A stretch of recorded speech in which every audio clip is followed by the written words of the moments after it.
खरं बोललेलं. त्याला काय, जे खरं आहे ते बोलतोय. नाही अटक, मराठ्याला ओबीसीतून आरक्षण घेतलं नाही अटक. हां पाटील, जालना जिल्ह्यातल्या परतूर तालुक्यातल्या रायगव्हाण इथं एक पोस्टर लावलेलं आहे की ओबीसी नेता सोडता अन्य कोणत्याही नेत्यांनी गावात प्रवेश करू नये, गावात प्रवेश बंदी, अन्यथा मोठा अपमान करण्यात येईल.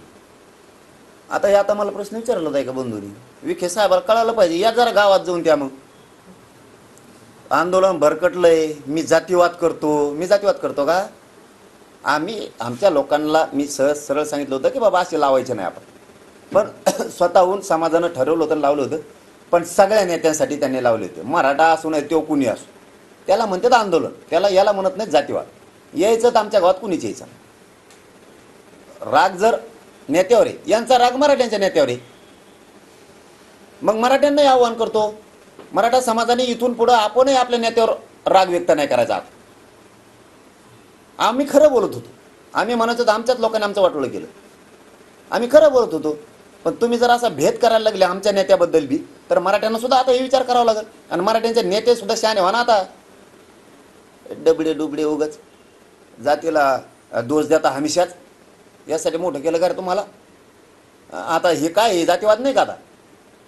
आता जर असे बोर्ड लागणार असले मराठ्यांच्या नेत्याला गावबंदी, तर हे जातीवाद नाही का?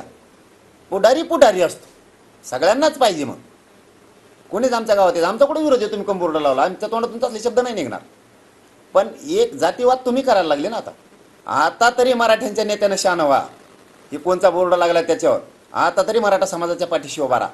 व्हा शहाणे. हे असं याला म्हणते जातीवाद.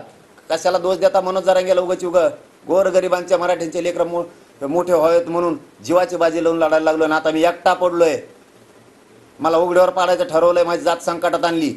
मराठ्यांच्या नेत्याने शान व्हा. असे जर बोर्ड लागणार असले तर आता तरी डोळे उघडा. आणि सगळ्याचे सगळे कोणत्या पक्षात असाल तुम्ही, मराठे बी तुमच्या पाठीशी खंबीर उभा राहते. हो, जाहीर सांगतो, तुम्ही सुद्धा आता डोळे उघडा आणि मराठ्यांच्या पाठीशी ताकदीनं उभा राहा. जनता घेऊन तुम्हाला बी मराठी उघडे पडून देणार नाही. हे शब्द आहे आमचा बी तुम्हाला. जरा सगळे एकजूट व्हा. जातीवाद ह्यो भुजबळ घडून आणतोय. भुजबळने तसे बोर्ड लावायला सांगितलेले. हे सगळं काय राज्यात होतं हे फक्त भुजबळ आणि भुजबळच करतात. दुसरं कोणीही करत नाही. त्यांच्याशिवाय दुसरा कोणी नाही. आम्ही कोणत्याच नेत्याला दोष देत नाहीत आणि कधी देणार सुद्धा नाही. मंडल आयोगावर बोलणं म्हणजे पारावरच्या गप्पा नाही असं एक आंदोलनकर्त्यांनी म्हटलं. नाही जाऊ दे, आता मला काहीच बोलायचं नाही. गप्पा आहेत का नाहीत, आम्ही आरक्षणात आहेत, ओबीसीत आहेत, आमच्या सरकारी नोंदी आहेत, त्या आम्ही घेऊ. 13 तारखेपर्यंत शंभूराजे देसाई साहेबांचं म्हणणं आहे की पाटलानं शांत राहावं, की त्यांनी विश्वास ठेवावा. चला ठीक आहे, 13 तारखेपर्यंत आम्ही शांत राहू. 14 पासून बघू.